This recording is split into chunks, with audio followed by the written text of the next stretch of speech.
These are my top 2 foods that I always have freeze-dried and on my food storage shelves. And I buy them at Costco. First item is ground beef. We have lots of options at Costco. This is what I usually do just because it's the best deal, but I'm really intrigued by the Wagyu ground beef. It's $5.63 a pound, and it's, I don't know, I think we should try it. Can you guess the other item? Rotisserie chicken. Well, I clearly found more than what I came for. Let's get these home and I will show you how I prepare them for the freeze dryer. I'm starting it with my 2 rotisserie chickens. Just gotta get them shredded up and remove the skin. I've got my 2 chickens shredded up. I even planned ahead and saved the bone so that I can make some chicken broth with it. I'm gonna get my chicken onto my 2 trays here. Each tray can hold about 2.5 pounds of food. So I'm thinking this will be fine to divide in between my 2 trays here. And I just have them lined with my Harvest Right tray mats, which they're just made of silicone and work really well and prevent the food from sticking to your tray. These tray lids from Harvest Right are probably my favorite and most used accessory that Harvest Right makes. I love them. They're really nice because you can use them to stack your trays on top of each other when you are pre-freezing foods in your freezer. And I also use them just for transportation because my freeze dryer is in my basement, and so this makes it so that I can carry my trays all at one time very easily. I'm next gonna get going on my ground beef. I want to get my beef cooked. This is 3 pounds of our Wagyu ground beef. I'm excited to try it. All of this would probably fit fine on one of my freeze dryer trays, but I don't know. I'll probably just divide my mixture in half and split it between the 2 trays. I'm seasoning my beef just with salt, pepper, and some garlic powder, just some basic seasoning that will go well with anything that I decide to put it in. And this Wagyu beef has put off a ton of liquid, so I'm just gonna set it in a mesh strainer over a bowl in my sink and let it drain out until it's not like wet and greasy anymore. So I'm just gonna divide my mixture into 2 parts, and I've already spilled. Cool. Just so that I know one tray will be like a portion for one family dinner and the other tray will be a second portion. I use about 1.5 pounds of ground beef, I feel like, when I'm using ground beef in recipes to feed my family, so this will work out just perfectly.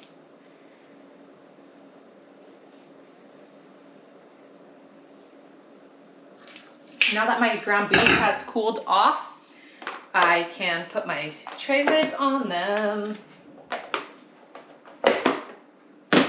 And I think we're ready for the freeze dryer. We are ready for settings. I'm just gonna reset everything. Initial freeze, I am gonna do -10. Extra freeze, I like to have an extra hour if I didn't pre-freeze my food. Dry temp 125, extra dry time. I like to have that around 6 or 7 hours. We'll go with 6 today. Save, start. Our machine's gonna kick on and then we wait a 15-minute cool down process before we can load up. I often get asked why I freeze dry food, if I'm like a crazy prepper who's just always paranoid about doomsday and all of that, which I mean, there's a little bit of that in me, but for my everyday cooking and living, I use my freeze-dried food all of the time. I just use it as another way to meal prep for my weekly dinners. There are times when I am just busy. If I substitute teach, if I have worked all day and need to come home and get something made, I can boil some noodles, dump in some pasta sauce, toss in some freeze-dried meat, and I have a 10-minute meal made, and I didn't have to cook any meat, which I absolutely love. So once these are freeze dried, I am definitely going to show you guys how I use one of these meats in a meal. I haven't decided what I'm gonna make yet, if I should do the chicken or the beef. I'm thinking I should do the beef because I wanted to try that Wagyu. I should have tried it while it was fresh, but I didn't.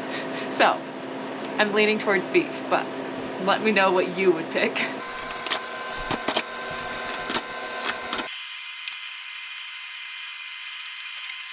I closed my drain valve. I just need to hit continue on my freeze dryer. And we're freezing. This should be done sometime tomorrow. I'm thinking it'll be around the 24-hour mark when it's ready, but I will let you know exactly how long it took when we come back, and I will show you how to test your food to make sure that it is fully dried and that there's not any moisture remaining, because we want to make sure we've gotten all the moisture out so that it will have its best shelf life. So my machine has sensed that it has finished. We are at around the 23-hour mark. I want to weigh my tray to make sure that it is fully dry. So to do that, I need to go get my kitchen scale. Be right back. So you're gonna hit the little leaf in the corner. That's gonna pause your freeze dryer. Open up your drain valve. And then we're gonna weigh one of our trays. My scale said 1,139 grams. So now I'm going to select more dry time, close my drain valve, select continue, and it's gonna add 2 hours. In about an hour, I will come back and reweigh the same tray. If the weight stays the same, then I know it is fully freeze dried. If my weight is changing, then it still needs more time.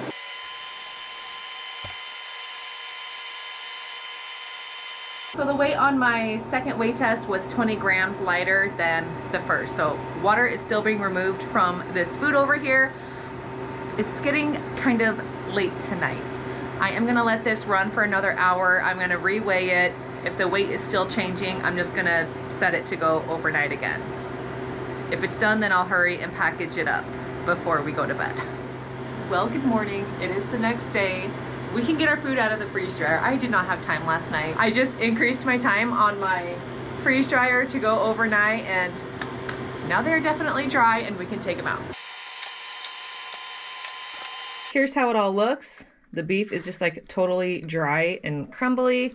The chicken just like breaks apart. That's how you want it to look, dry and just fragile. I'll show you how I'm gonna package these up. I am using mason jars.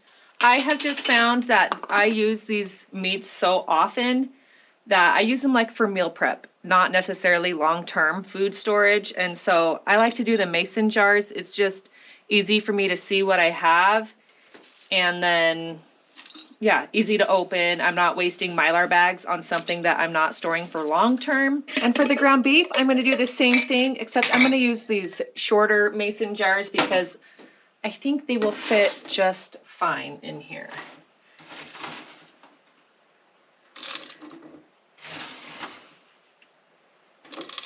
With storing your freeze-dried food in mason jars, you can omit oxygen absorbers, but I like the extra added insurance of putting an oxygen absorber in here. And you do need to vacuum seal the tops. But these can stay good on your food storage shelves with the oxygen absorber and the tops for up to 15 years, which is amazing. You also, if you do this in Mylar bags, your shelf life is 25 years. So Mylar bags have a longer shelf life, but these ain't gonna be on my shelf for 25 years. They'll probably be on my shelf for like a month at the most because we use this so often. I'm gonna run upstairs and get these lids vacuum sealed, and then I'm gonna show you what I'm making for dinner tonight. I'm going to use my new freeze-dried chicken to show you how easy it is to make a 10-minute meal that uses cooked protein that you didn't have to cook. It's amazing. So I just come over here to my food saver with the jar lid attachment. You know what I just bought from Amazon that actually wasn't very expensive is a jar vacuum sealer that's portable. It's just a little thing you stick on top of the jar, and then I don't have to lug out my food saver every time I want to vacuum seal something. Because now that I have my Avid Armor chamber sealer, I'm not using my food saver hardly ever to put food in bags to vacuum seal them closed. I use my Avid Armor chamber sealer because that works, I feel like, much better. But I use this for the jars, so I don't like having all these huge things.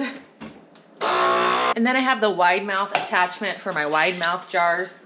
I'm not gonna link that new tool yet because I wanna actually try it and see how it works before I recommend it to you. So be on the lookout for that in a future video, but right now we're just gonna do it the old school way. So here are all of my jars. I've got 4 jars of chicken, 3 jars of ground beef. Each beef jar is 1 pound of ground beef. Each chicken is half of a rotisserie chicken. So I've got essentially 7 meals here, and that only took 1 freeze dryer run. I'm thrilled with this. I don't think I've brought you outside yet. Look. Our leaves are turning yellow. There's just lots of yellow out here. It's beautiful, but it's also sad. Also, hi friend. My husband is a little obsessed with Halloween, and it's actually his birthday today. This was one of his birthday gifts from my parents. Well, my parents gave him a gift card, and this is what he bought. And it's already hanging up, and it's September. So if you want to wish him a happy birthday and tell him that he's funny for already hanging up Halloween stuff in September, please do it. He will read it. If you're interested in purchasing a freeze dryer, down in the video description below, I have my affiliate link to Harvest Right. You can shop for freeze dryers or accessories. They are all in the website under the shop button. And please know that I so appreciate when you shop through my links. It helps support my channel, and I'm just so grateful to all of you who do so. Y'all are the best. We're gonna make a meal for dinner tonight, and it's gonna take me 10 minutes. And it is gonna have protein.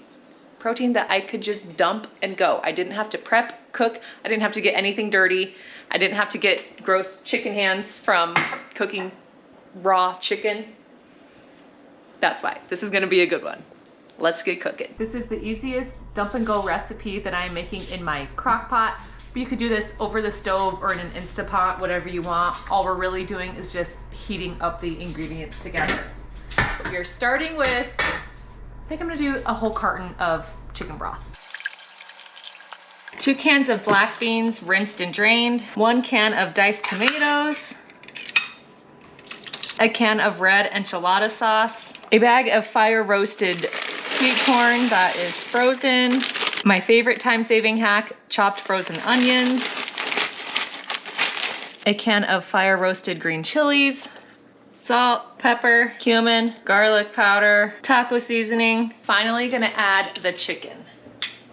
Then we're just gonna mix it all together. I'm just gonna get it all stirred together. I do have one finishing touch I'm gonna add just before we eat it, but oh, this looks so good. And this probably took me 5 minutes to throw together. I'm gonna let it warm up for about 30 minutes in my crock pot. I just have it set to high, so I think that'll warm it up fast enough. That'll give time for the chicken to rehydrate, and then I'm gonna add my last ingredient after that. The last thing I'm gonna add is just some corn tortilla strips. Ah, this is hot. This looks and smells so good. This is gonna be a great dinner tonight. I'm just gonna top it with shredded cheese and sour cream. All right, let's give it a try.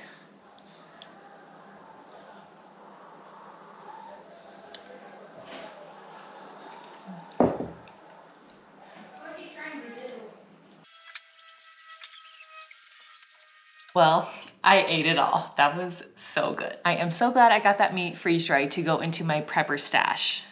I need to start building up my stock of that again because I ran out. But the beauty of it is that you are just meal prepping in a different way. Instead of having to store your foods in the freezer and take up freezer space, you can put them in your prepper stash and you can pull it out anytime you need it.